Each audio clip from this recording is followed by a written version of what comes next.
Welcome back to Motivational Enhancement Unit 1. This is Group 5. This is still part of the Quickstart Guide for Recovery from Addiction and Co-occurring Disorders by Dr. Dawn-Elise Snipes. In this video, we're going to talk about cognitive motivation. In the prior videos, we talked about physical motivation, how recovery is going to make you feel better physically. We talked about affective motivation, how recovery is going to make you feel happier and more excited and have different happy feelings like curiosity. In this one, we are going to talk about how recovery is going to help you think more clearly and all of the logical reasons for making this change. Cognitive motivation uses available information in order to support your behavior. So if you don't have a lot of information, if you don't know why recovery is in your best interest, if you don't know what causes your addiction, if you don't know what other solutions are out there besides addictive behaviors, you're going to not have a lot to work with, which is why you're going through each one of these videos slowly but surely and identifying all of those things or starting to identify those things. This available information about how your behavior has impacted you negatively and all of the reasons you want to make a change and the different options there are to deal with life on life's terms besides using are going to be really important. Spend about 10 minutes thinking about how recovery is logical and helpful to achieving your goals. How is it going to help you be that person you want to be that you were thinking about in the first unit or the first video? I asked you to think about when you are not symptomatic anymore, you're still going to be a person. What kind of person do you want to be?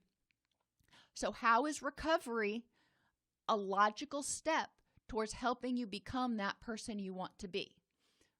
Write about that in your journal for about 10 minutes.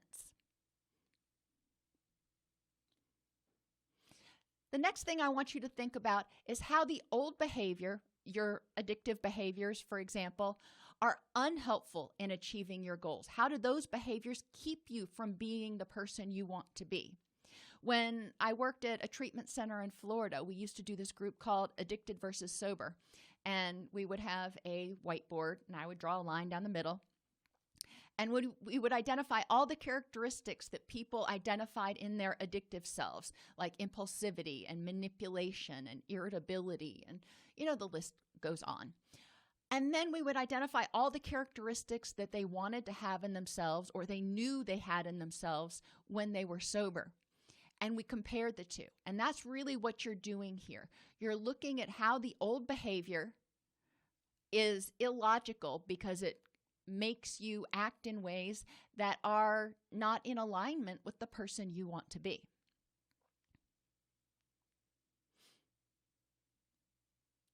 The next thing you're going to do is think about how you used to rationalize that your addiction was a good idea.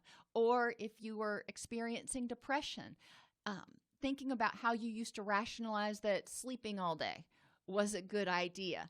Thinking about minimization, rationalization, and denial. Those are things we want to look at here. But what reasons did you give to make it okay to use or to make it okay to go back to bed? Those are things that you want to look at. The behaviors that you're trying to change, how did you rationalize they were okay in the past? And how valid are those beliefs? If I take one more drink, nobody will notice, or I can have one drink and stop. You may have tried to convince yourself of that, but was that really a valid belief? Were you able to do that? Most likely the answer is no. It's important to recognize the self-talk and the things that you told yourself in order to encourage your addictive behavior or the behaviors that you don't want to do anymore, so you can stop telling yourself those things. You can change the narrative. Finally, I want you to explore your beliefs and your concerns about how recovery might not work for you. What are you afraid of? And then again, go back and look at how valid those beliefs are. Maybe you're afraid that you're not going to be able to deal with life on life's terms. It's just too much. How valid is that? Look around, look at other people that you know that are clean and sober, that are dealing with life on life's terms. They may not have a great day every day, but they are able to deal with life without addiction. And explore that. If you go to meetings, look at people that are in the rooms that are doing this. They're putting one foot in front of the other. There are probably people who are old timers who have 5, 10, 15 or more years of recovery. They were able to do it. So challenging your belief that you cannot do it, challenging the validity of that belief by looking at examples of other people who have shown that, it's possible, is going to be really important. So what concerns do you have about recovery and how can you address them is going to be really important. Some of them you may have to talk with your therapist, for example, if you know that you've got trauma issues that you need to process. That can be really overwhelming to even think about doing. And it's important to work with a therapist who is skilled in trauma-informed care, who knows that it's important to ensure that you are the one setting the pace of your recovery and setting the pace of how quickly you delve into that trauma, making sure that you do it in a way that you stay emotionally safe so you don't feel completely overwhelmed. And like with all of the other videos, I want you to end this session by thinking about ways that you're thinking. In recovery, we call it stinking thinking. In what ways has your thinking caused addiction relapses in the past?